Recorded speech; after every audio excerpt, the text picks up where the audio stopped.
It's just time for me to admit something that makes me sad. I'm out of time.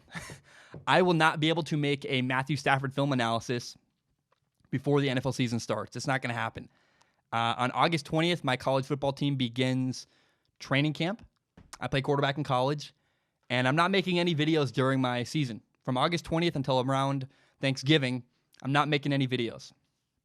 And I've got a lot of work between now and August 20th when I leave an NFL prediction show, a bunch of other stuff, a couple other film analysis videos I've mostly done. And I haven't started a Matthew Stafford film analysis. That's not going to happen this year. So next year in the offseason, in February, the minute the Super Bowl is over, you bet your sweet man, I'm going to start working on a Matthew Stafford film analysis. I can't wait to do it. But, people ask me all the time still what I think of him. And I can't give you a 35-minute video. I haven't watched any film, but I do want to share my impressions and my thoughts of what happened. Here's what my gut tells me about Matthew Stafford. Matthew Stafford has 26 fourth-quarter comebacks in his career. Among active players, he's sixth on the list of the most fourth-quarter comebacks in the NFL. Every quarterback that is more than him has been in the league longer than him. There are 5 quarterbacks ahead of him: Tom Brady, Drew Brees, Big Ben, and Eli Manning. Only one I really would call Matthew Stafford's contemporary, which is Matt Ryan. Matt Ryan entered the year in 2008. He has 27 fourth-quarter comebacks. Matthew Stafford entered the NFL a year after him in 2009, and has 26.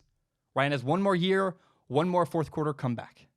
Both are great quarterbacks, by the way, and I hope this is clear. I would take Matthew Stafford over Kirk Cousins any day. I really like Matthew Stafford. I'm high on him. Now, my gut tells me that Matthew Stafford is really good, but sadly just has not gotten a lot of help. He puts up some incredible numbers, and some people punish him for that. By the way, Rob Parker, I think he works for Fox Sports. I've heard him say this before. He calls him Stat Padford is what he calls him. It's so stupid. It's like they use his stats against him as if having good stats is somehow a bad thing. Now, other people use this argument. They say that Matthew Stafford only has good stats because of his former wide receiver, Calvin Johnson. Calvin Johnson retired in March 2016.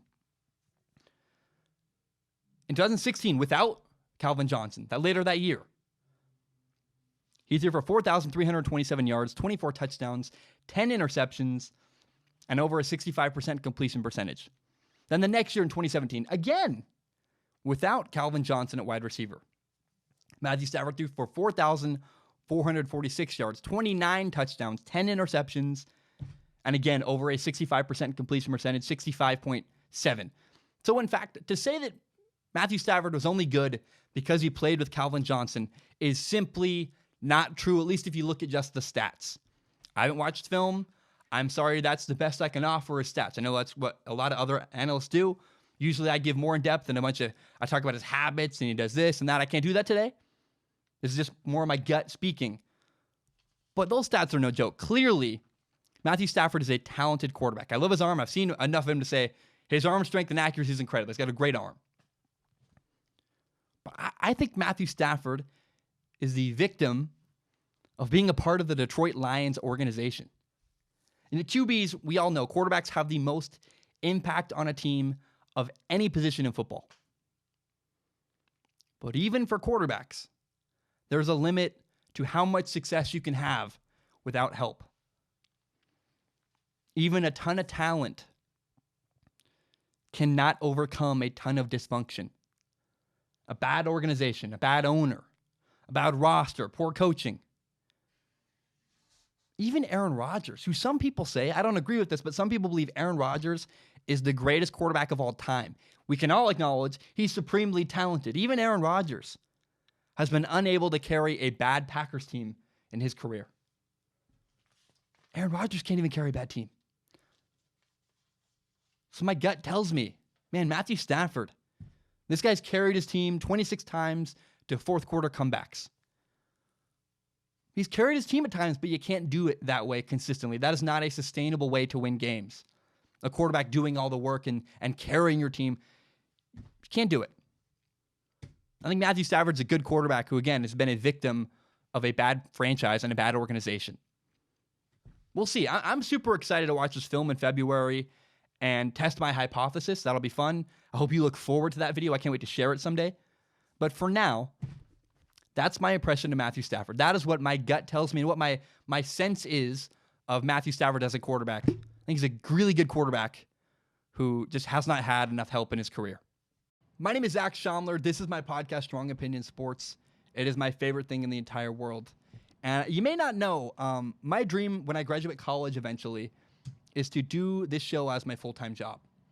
Now, I also want to be very upfront and honest about my plan and what's going on. I recently monetized my YouTube channel. What that means is that some of my videos make money through ad revenue. Now, it's fewer than you think. A lot of my videos get claimed.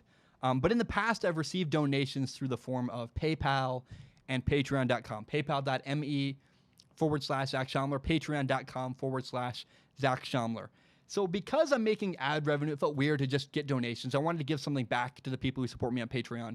So now there's a reward. If you support me on Patreon, you can submit questions at the dollar level or above. You just need to give $1 a month. If you do that, you can submit questions to a pool of questions where I look at. I'll read all the questions on Patreon, and I pick the top couple every episode and read them and answer them on a segment called Ask Zach. Pick the top couple questions and answer them at the end of every single episode.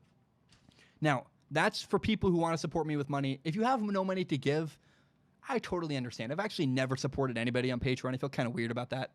I'm a broke college kid myself. I totally understand. But if you believe in me and if you believe in my dream and still want to help me, one thing you can do is help me grow by telling your friends about Strong Opinion Sports. Share it on Facebook, Twitter, Instagram, whatever it is. Help me grow by telling your friends about Strong Opinion Sports. Guys, thank you so much. I know that was a long spiel. I really appreciate it, and hope you have a great day.